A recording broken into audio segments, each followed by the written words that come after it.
¿Cómo te formaste en la terapia de aceptación y compromiso? ¿Y qué te motivó a especializarte en esta? Ok, pues bueno, yo llegué a la terapia de aceptación y compromiso en la formación continua. Yo la maestría que realicé fue en algo que se conoce como psicoterapia integral, que es un modelo integrativo.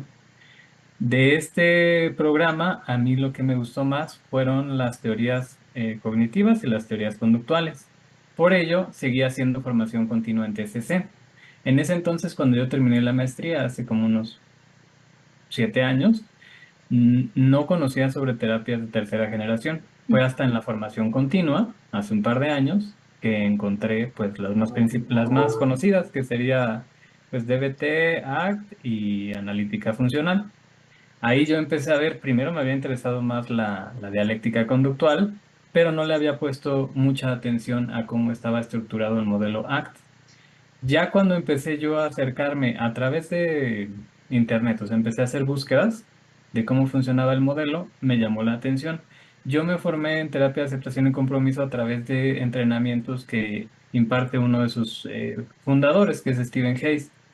Particularmente, él tiene tres grandes entrenamientos abiertos a público general. Uno que es ACT para analistas de la conducta, uno que es ACT, que es como bases teóricas, y uno que es ACT en aplicación, que es aceptación y compromiso como terapia basada en procesos. Yo tomé el de bases teóricas y el de aplicación. Esos dos entrenamientos, en conjunto con un libro que es muy recomendado para iniciarte en ACT, que se llama Learning ACT, tal cual. Ese librito en conjunto con esos dos entrenamientos me fueron dando la formación para la práctica clínica en este modelo que sería aceptación y compromiso. De igual manera, pues hay formación continua. Ahí lo que se nos recomienda es integrarnos o afiliarnos a la ACBS, se llama, Ujú. que es pues básicamente la organización internacional o más bien la asociación que constantemente está actualizando todo lo que se va haciendo en términos de ciencia contextual y particularmente en aceptación y compromiso. Entonces ahí es donde, pues aquí en México también hay un chapter, bueno, hay dos en México, el sur y antes estaba el otro que creo que ahorita ya se disolvió.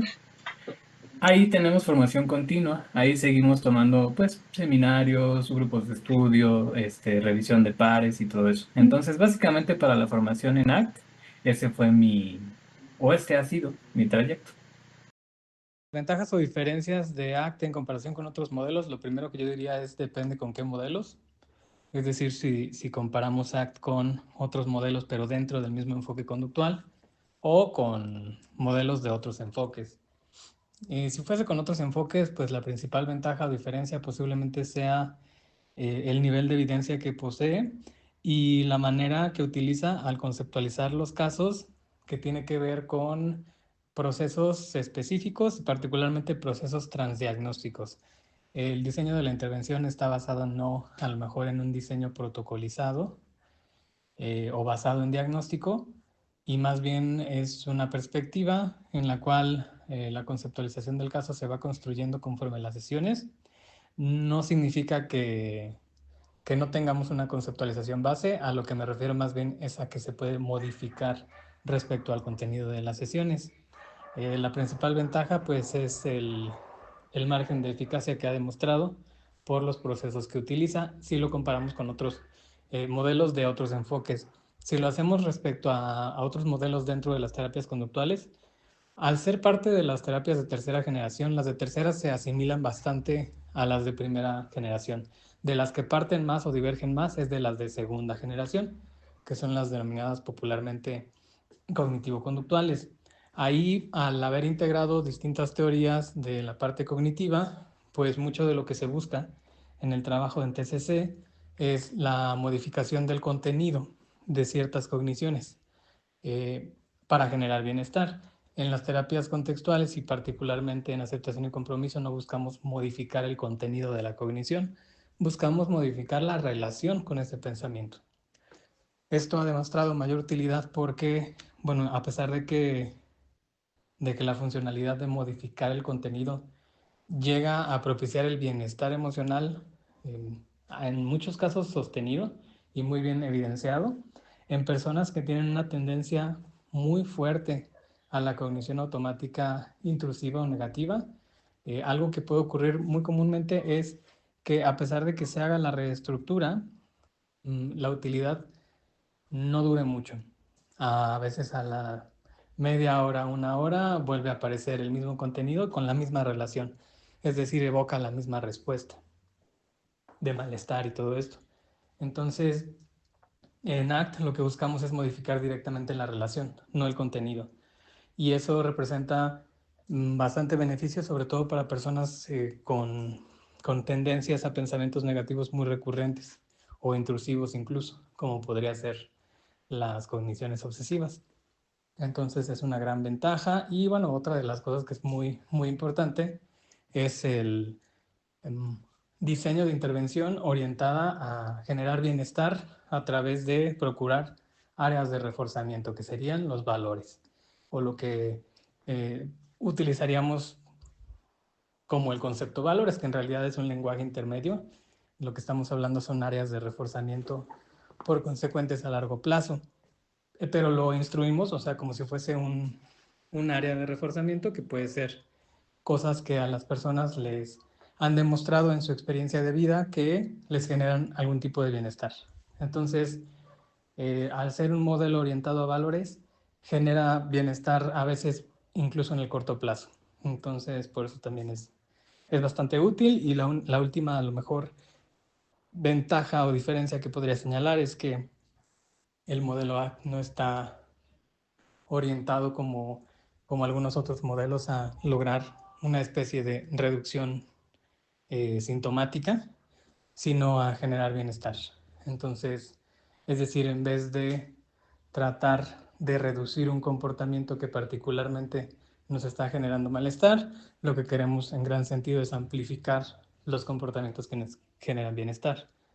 Entonces, de hecho, se me hace una de las diferencias más rescatables del modelo ACT.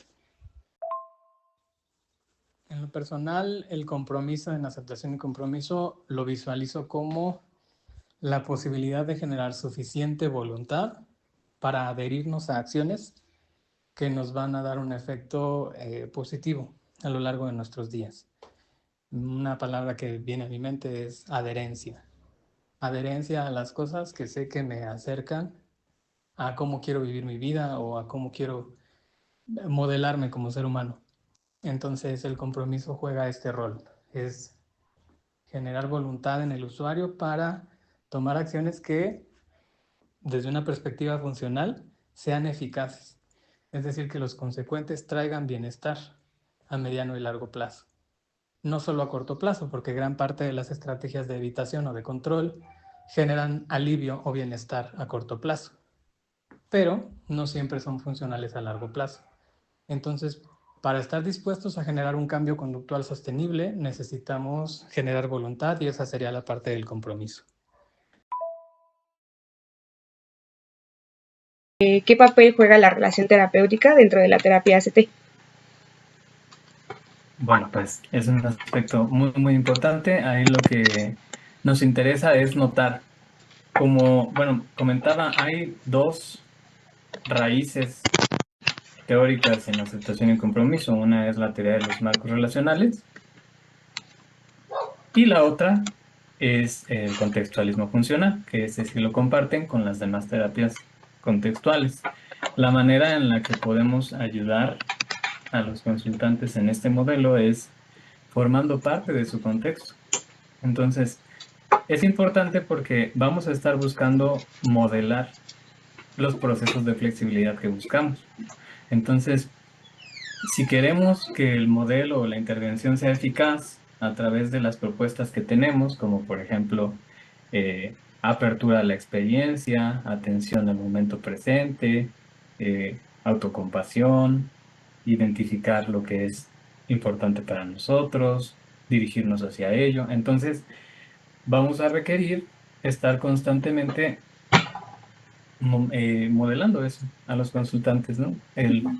Y esa es una cuestión que es muy importante en aceptación y compromiso que a lo mejor en otros modelos no se vea tanto, incluso la autorrevelación o el self-disclosure, que es algo que no en todos los modelos vas a ver, que involucra, por ejemplo, de repente la apertura del terapeuta a decir, oye, pues yo también me he sentido de esta manera, por ejemplo, ¿no?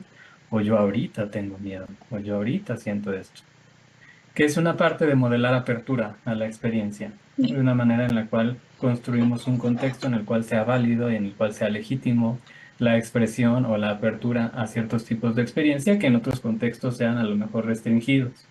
Entonces es muy importante y de hecho, como una de las formas en las cuales se miden los progresos en aceptación y compromiso, una de las propuestas es hacer pequeños cuestionarios que se entregan a los consultantes, en los cuales los consultantes también pueden eh, calificar el desempeño del terapeuta basándonos en los principios de flexibilidad.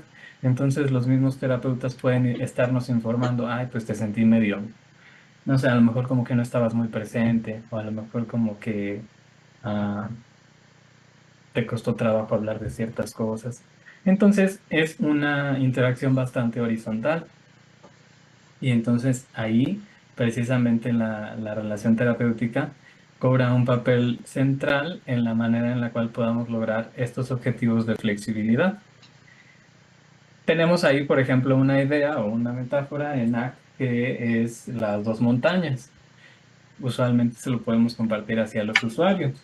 Si los dos vamos escalando una montaña, pero pues son distintas montañas, por la perspectiva espacial que tenemos, yo puedo ver mejor tu montaña, ¿no? Porque la veo así como en chiquito, y tú puedes ver mejor la mía.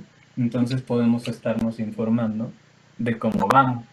Y eso lo utilizamos como una manera de decirle a los consultantes, ¿me puedes informar cómo voy yo desempeñando mi labor? Entonces, eso también da una función activa al consultante y una función que se torna recíproca, en el cual podemos generar confianza, apertura y ajustes constantes, porque como aceptación y compromiso es una terapia basada en procesos, la conceptualización de caso siempre es sujeta a modificación. Si tú haces un análisis funcional basado en procesos, no se queda así. A lo largo de las sesiones puede haber cambios. Ok. Entonces, eso nos puede ayudar a notarlo la misma relación terapéutica. Y en ese sentido, ¿cuáles consideras que son las características y habilidades fundamentales que debe tener un psicoterapeuta formado en ACT? Bueno, pues lo ideal sería la habilidad de la compasión y autocompasión es muy importante, porque es lo que nos va a permitir estar abiertos a la experiencia. La habilidad de poder validar la experiencia de los usuarios también es muy, muy importante. Es algo, de hecho, que forma parte de la relación terapéutica y que se recomienda mucho en ACT, el estar constantemente haciendo válida la experiencia. No necesariamente siempre las acciones pueden ser que sí nos estén funcionando o no nos estén funcionando, pero la experiencia misma sí es importante dar la validación. Habilidades que tenga que tener o que sean ideales para el terapeuta, particularmente en ACT, pues es ideal que haya pues un conocimiento teórico lo más sustentado posible. Uno de los principales instructores del modelo, que es Ross Harris, tiene una metáfora en la cual es un poquito más permisivo. Él dice que para manejar un carro no necesitas saber cómo funciona el motor, pero sí te va a ayudar más si conoces cómo funciona el motor por si se te queda detenido o ocurre algún percance. Entonces, con eso él se refiere a que puedes dominar el modelo A sin a lo mejor ser un gran teórico al respecto, ¿no? Pero que sí, estas bases teóricas te pueden ser de gran ayuda para, pues, por ejemplo, situaciones que a veces salen del ordinario. Entonces, también sería ideal que haya un suficiente dominio teórico para que podamos implementar mejor el, el modelo y también la formación continua bueno, no sé si escribirlo como una habilidad, pero estar abiertos justo a la formación continua es fundamental porque sí podemos llegar en algunos momentos a descuidar la, el contacto que tenemos con todos los procesos que buscamos modelar. Y si no estamos abiertos a notarlo, pues nos puede ser menos eficaz la intervención. Yo diría que esas serían buenas habilidades. ¿Cómo podríamos desarrollar la flexibilidad psicológica en esta terapia y pues qué beneficios podría aportarle a los pacientes desarrollarla? La flexibilidad psicológica es el objetivo final del modelo. En realidad, lo que buscamos es, pues, flexibilidad psicológica es como el corazón del modelo teórico y práctico de ACT. Se refiere a responder de maneras eficaces, abiertas a nuestro contexto, a las situaciones o eventos que se van presentando de manera interna o externa. Entonces, para lograr esto, tenemos distintos modelos de conceptualización que nos pueden ayudar a medir esto. Hay particularmente dos principales. En realidad hay más de cuatro, pero los más famositos son la matrix, que es como una cruz, y el hexaflex, que es un hexágono, y el hexaflex tiene una variable que se llama triflex, que son como un triángulo, realmente. Entonces, lo que nos ayuda a esto es a medir distintas formas de lograr flexibilidad. Tenemos 6 procesos. Apertura a la experiencia, que tiene que ver con qué tan dispuestos estamos a experimentar eventos privados, ¿no? Pensamientos, sentimientos, sensaciones. Esa es la apertura. Su opuesto sería, pues, la evitación experiencial. Tenemos el proceso de defusión cognitiva, que implica ser capaces de notar nuestros eventos verbales internos sin que nos dominen, sin que nos atrapen. Ese es otro proceso de flexibilidad. Tenemos uno que se llama atención flexible al momento presente, que involucra ser capaces de notar que estamos aquí, tomar elecciones centradas en hoy, no en lo que nos pasó, no en lo que nos va a pasar, sino estar aquí.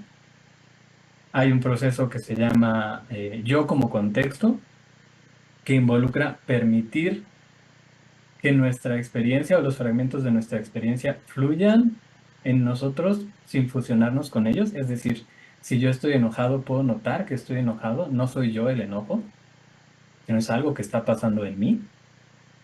Ese es el yo como contexto. La parte de valores centrales, que involucra identificar cuáles son nuestras áreas centrales de reforzamiento, qué es importante para mí, qué es especial para mí, tener claridad. Y el último, que es acciones dirigidas, que involucra realmente estar tomando acciones que me lleven a ser quien quiero ser, ¿no? Y no acciones que me alejen de eso. Entonces, esos 6 procesos son los que vamos midiendo. También tenemos escalas de flexibilidad, o sea, literalmente podemos medirlo como si fuese un tipo de escala subjetiva, del 0 al 10, y vamos midiendo los procesos y los vamos contrastando respecto a las distintas sesiones. Pero trabajando con estrategias de cada uno de esos 6 procesos, es que vamos generando la flexibilidad. Y el punto central de ello es que cuando logremos que el consultante esté genuinamente abierto a su experiencia interna, genuinamente atento a lo que está ocurriendo hoy y en dirección hacia las cosas que realmente quiere, vamos a tener una respuesta mucho más adaptativa hacia su contexto. Entonces, ¿cuál dirías que es el tipo de problemáticas o dificultades en las que la terapia ACT tiene un mayor impacto? Bueno, eso se ha estandarizado, particularmente en donde más evidencia tiene es en condiciones crónicas, como dolor crónico, ciertos tipos de padecimientos como fibromialgia, todo lo que involucra condiciones crónicas, es decir, aspectos orgánicos inmodificables, es donde tiene un margen mayor, en gran sentido porque los primeros estudios aleatorizados se enfocaron mucho en esas poblaciones. En realidad, actualmente se ha probado en prácticamente cualquier tipo de situación que podamos nombrar con buenos resultados. Y eso lo demuestran, como les comentaba, pues los más de 1000 componentes de investigación en los cuales ha formado parte este modelo.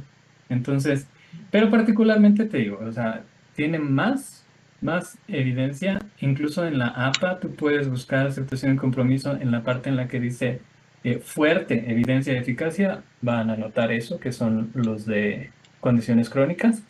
Después seguiría problemáticas por ansiedad o por episodios depresivos. También es un modelo altamente eficaz para ese tipo de situaciones.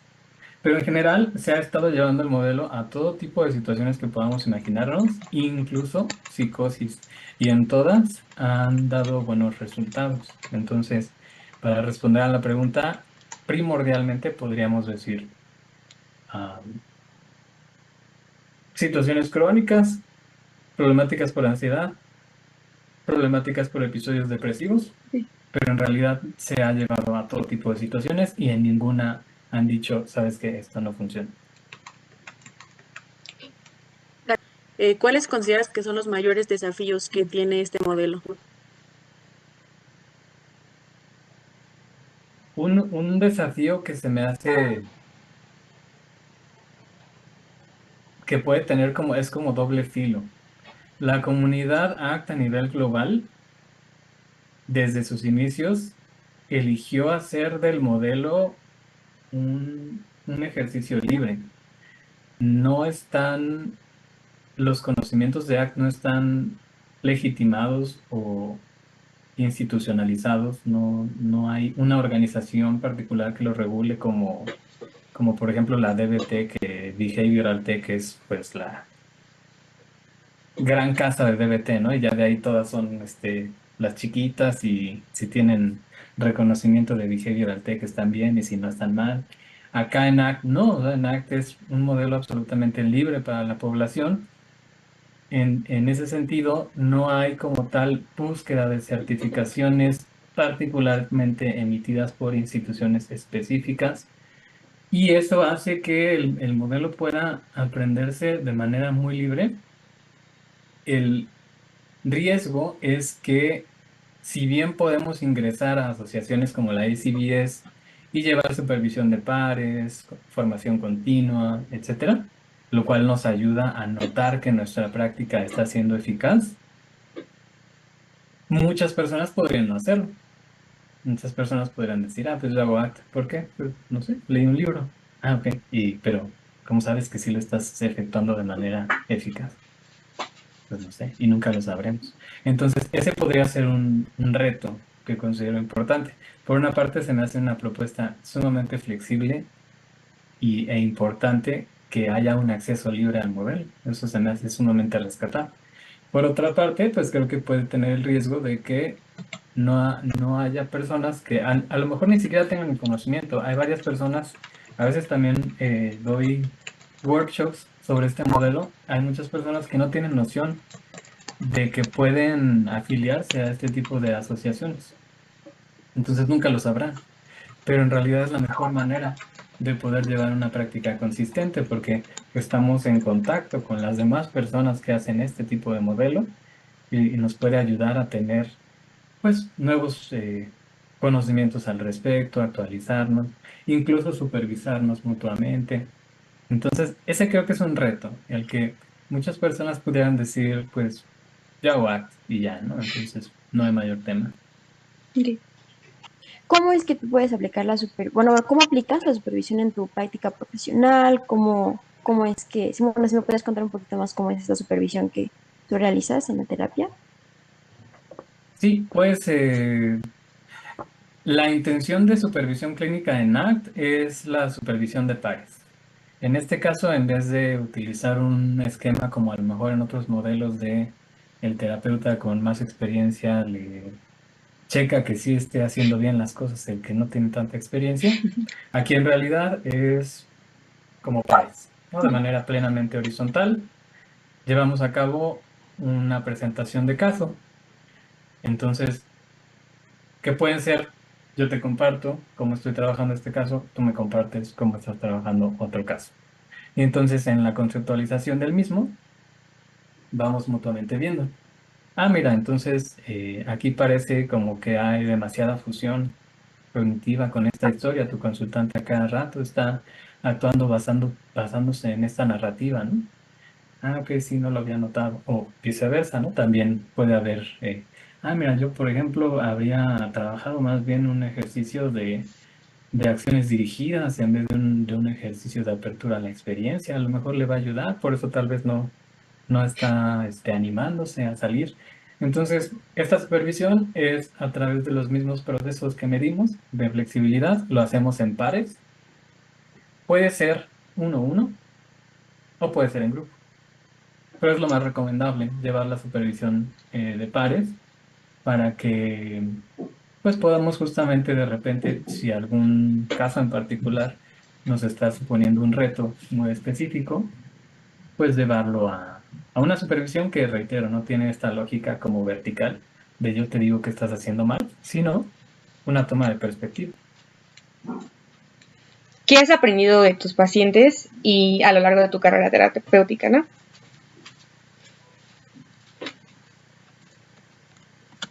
He aprendido, por ejemplo,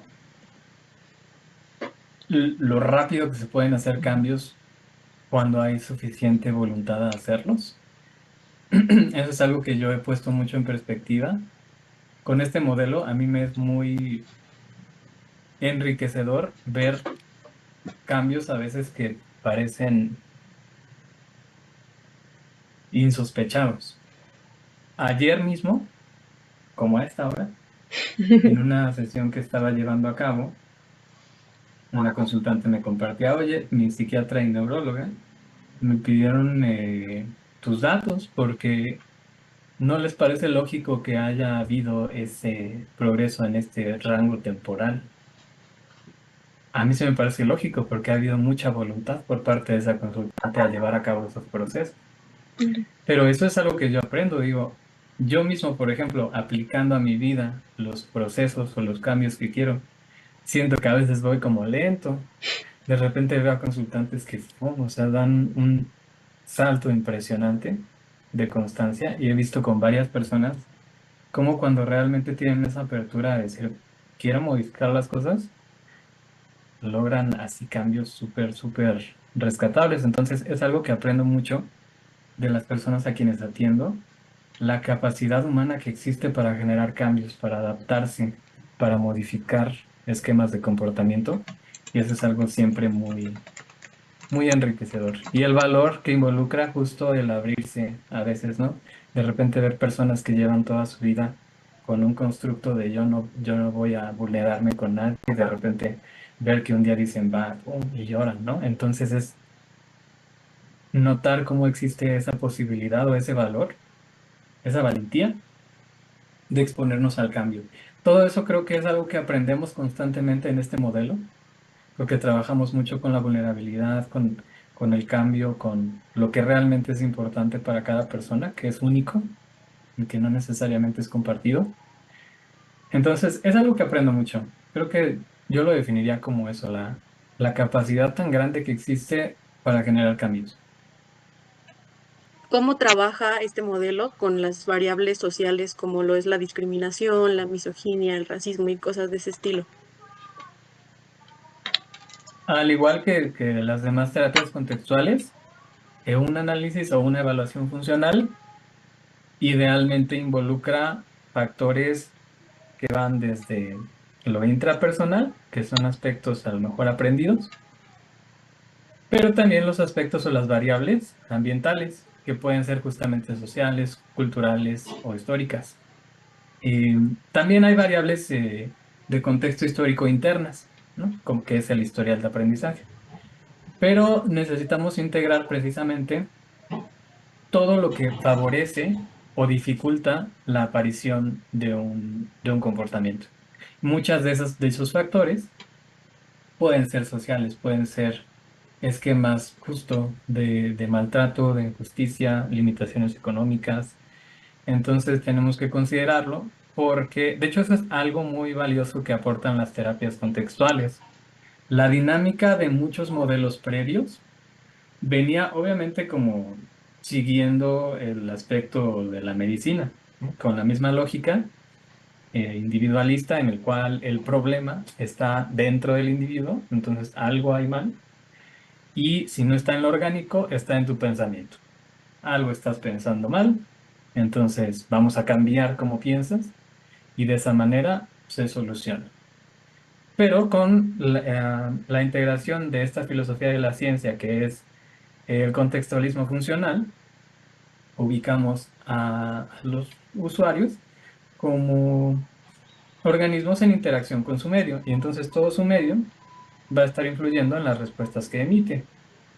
Y entonces, por más que hagamos trabajo con, por ejemplo, una reestructuración cognitiva, una terapia de exposición, si no consideramos estas variables ambientales, pues puede que no lleguemos a los resultados esperados. Ahora, hay contextos muy hostiles, ¿no? Por ejemplo, como mencionabas, el racismo o algún otro tipo de dinámicas estructurales, a veces hasta contextos como guerra, ¿no? Que tenemos actualmente también, en los cuales es difícil generar un bienestar emocional. La propuesta de ACT es llevar este modelo a cualquier tipo de contexto, incluyendo dinámicas en donde haya un exceso de malestar, maltrato, discriminación, violencia, y aportar una manera justo eficaz de lidiar con las dificultades del ambiente. Entonces, la manera en la que buscamos esto es identificar qué es importante para las personas en ese contexto. Si una persona, por ejemplo, vamos a agarrar a lo mejor un hipotético, una persona que esté en un contexto de guerra, ¿qué personalmente valora? La paz podría estar teniendo una gran dificultad existencial. Y lo que buscaríamos en el modelo A es qué posibilidades existen de vivir, así sean acciones pequeñas, esa paz que se anhela, incluso si el ambiente es tan aversivo. Entonces, más o menos de esa manera es como lo vamos manejando. Tenemos que contemplar todas las variables ambientales y disposicionales, ¿no? Las disposicionales ponemos justamente, pues, todo lo que involucra a la persona misma, esquema de creencias, incluso salud, que esa es otra variable importante, ¿no? Comunidades en las cuales, por ejemplo, la nutrición es un problema, pues muchas veces eso también influye en el bienestar emocional. Entonces, si no están sus cuerpos bien sostenidos, a veces ni siquiera es un problema meramente psicológico, ¿no? Es una cuestión estructural. Entonces, necesitamos involucrarlo a la evaluación funcional. Nos mencionaste que aplicas ciertas cosas de la terapia a tu vida. ¿Podrías hablarnos un poquito de esto? Sí, a lo mejor suena muy, como romántico, pero yo creo que ACT es también en cierto sentido una propuesta de vida, una filosofía de vida incluso. Entonces, la idea de estar abiertos, presentes y activos, creo que se puede vivir de manera muy cercana en tus días. Entonces, yo lo que hago, por ejemplo, como cualquier ser humano, pues vamos a tener eh, eventos difíciles y no tienen que ser gran cosa, ¿eh? O sea, a veces un pequeño roce con alguien, algún desacuerdo, algún mal recuerdo, algún mal día, va a naturalmente generar respuestas de tensión o de malestar o evocar ciertos aprendizajes que tenemos. Entonces, estar abiertos a ello, poder notarlo, elegir qué queremos hacer con ello, es algo que se puede vivir mucho también de parte de la persona. El tomar acciones dirigidas a lo que uno desea, así sean pequeños. Utilizamos mucho la idea o esta metáfora de la tortuga y la liebre. Acá nos importan mucho los pasos de tortuga. Mucho más funcional eh, acciones pequeñas pero consistentes a lo largo del tiempo a esos brincotes así de Ok. jalón. Entonces, algo que yo, por ejemplo, como persona, involucro mucho del modelo es esto. O sea, acciones constantes, aunque sean pequeñas. Yo a veces a los consultantes les comparto la idea de que el jardín de Pinterest no se genera en 2 días, ¿no? Es como estar regando las plantitas muchos días hasta que se vea así, ¿no? Así de pleno, así de vistoso. Entonces, eso es algo que involucro también de manera personal. Has mencionado que en tu experiencia y tu formación tuviste un encuentro con Stephen Hayes, entonces nos gustaría saber qué aspectos destacarías de esta interacción. Esta interacción, pues, lo que más me quedo es la manera tan humana en que dirige el conocimiento. Se me hace una persona muy abierta al contacto, eh, y muy dispuesta a participar con las personas. Yo, por ejemplo, en algún momento le pedí que si me podía hacer como si fuera un anuncio, ¿no? De sigue aprendiendo psicología con gatos, porque son videos que yo hago. Y no lo pensó ni un segundo. O sea, me dijo, ok, dude, sí, vamos a hacerlo. Entonces, se me hace algo que genuinamente refleja el tipo de modelo que ha construido junto con los otros dos cofundadores, que sería Kirk Strossal y Kelly Wilson. Pero, pues, genuinamente quien más trabajo ha hecho en el modelo, pues es Stephen Hayes.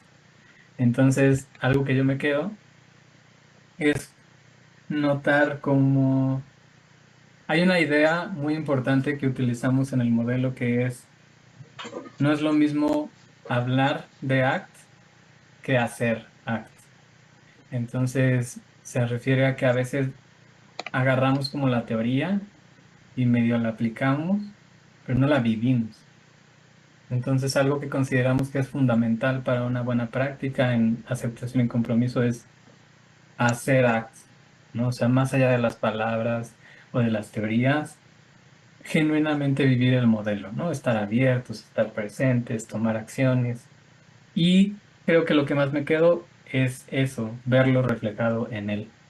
¿Cuál fue como la inspiración o por qué razón decidiste crear como este canal y por qué con gatos? La primera fue, o sea, si lo rastreamos desde el inicio, la intención yo de hacer videos y este tipo de contenidos, en un inicio fue para compartir un poquito de lo que yo iba aprendiendo. A mí incluso me ha sido reforzante cuando yo hago videos, pues a más o más el conocimiento. Entonces, ha sido una práctica que, aparte de tener un impacto agradable como hobby, como entretenimiento, como una forma incluso de dominar más ciertos temas, también considero que es una labor que puede ayudar a hacer del dominio público algunas de las tecnologías derivadas de la investigación en psicología, que creo que es algo que hace falta, el que las personas tengan acceso, si bien no necesariamente exista la posibilidad de que todas las personas tengan la psicoterapia eh, en forma enfocada, con su evaluación personal.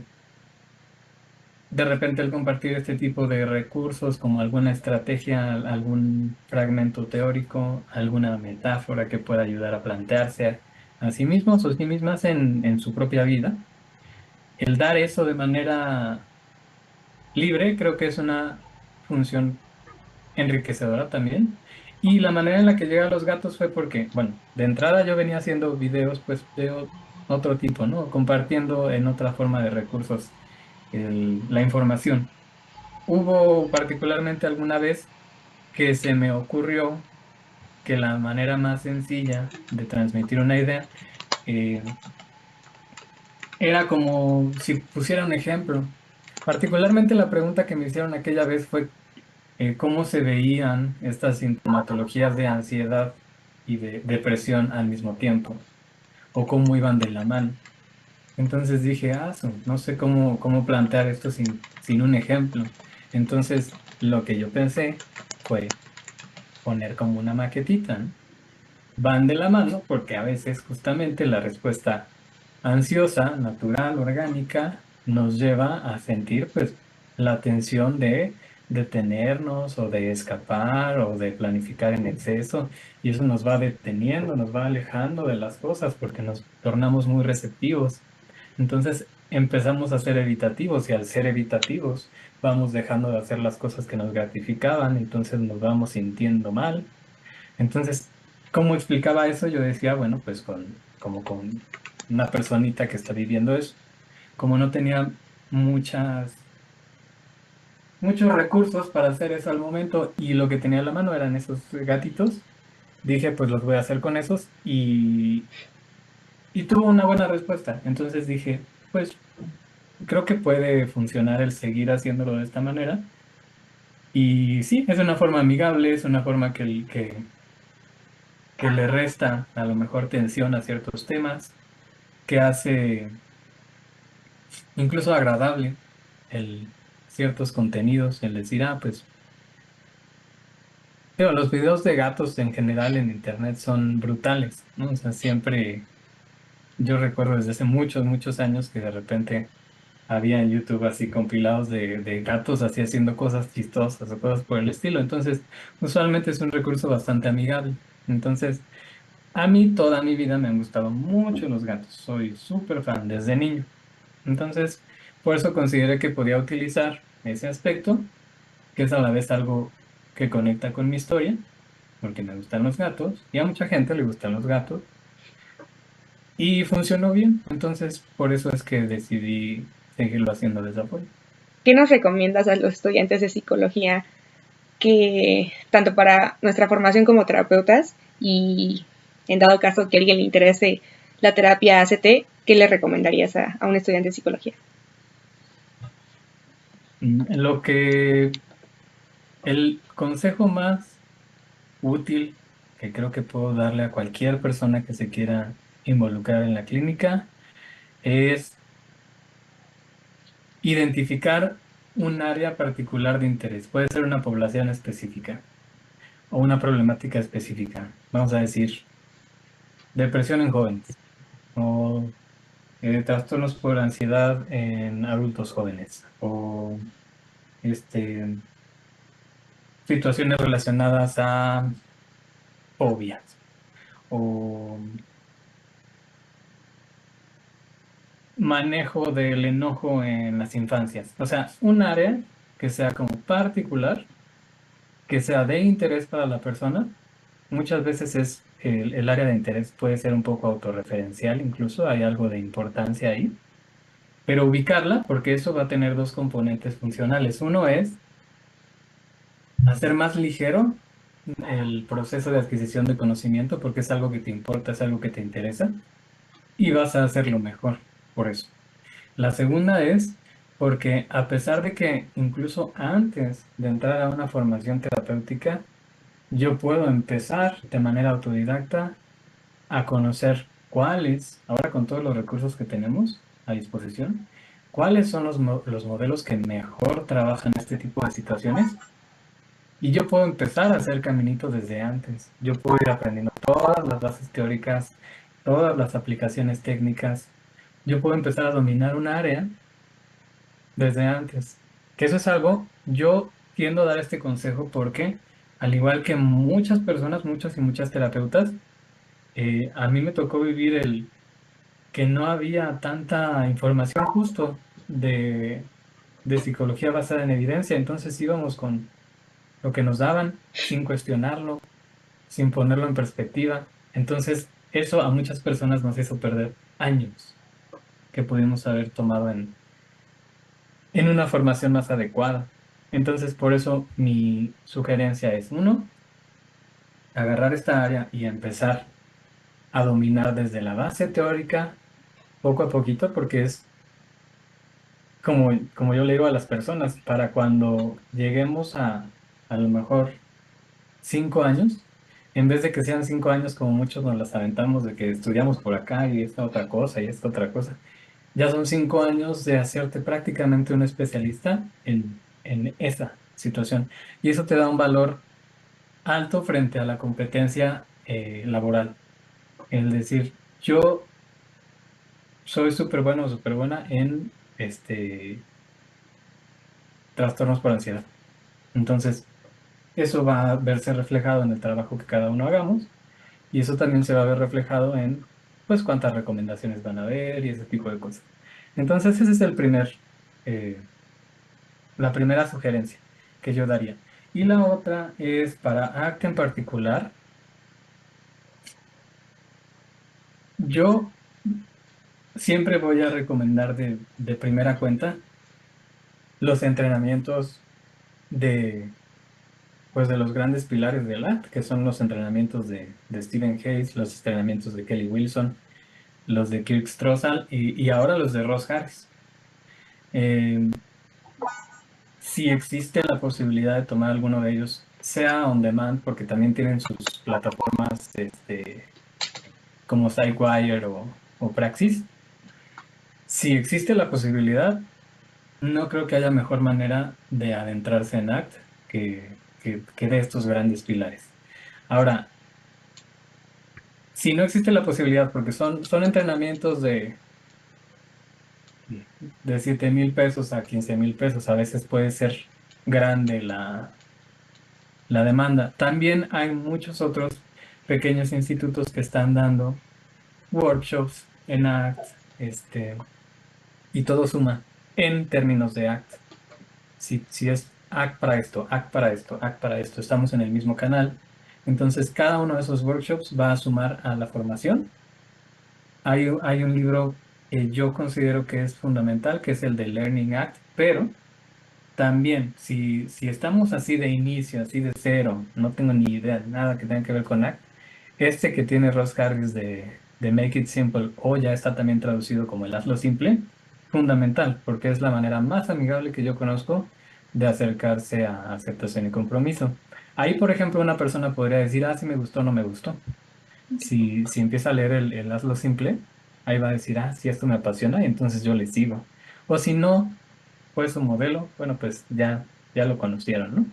Entonces yo diría que esa es la mejor manera y un must que también pondría es sí afiliarse a la ACDS. Realmente no es una afiliación muy costosa, si no mal recuerdo son como 300 pesos al año, algo así. Entonces es algo que te permite tener contacto actualizado constante día a día a toda la investigación global que existe en aceptación y compromiso. Entonces, esa sería la recomendación.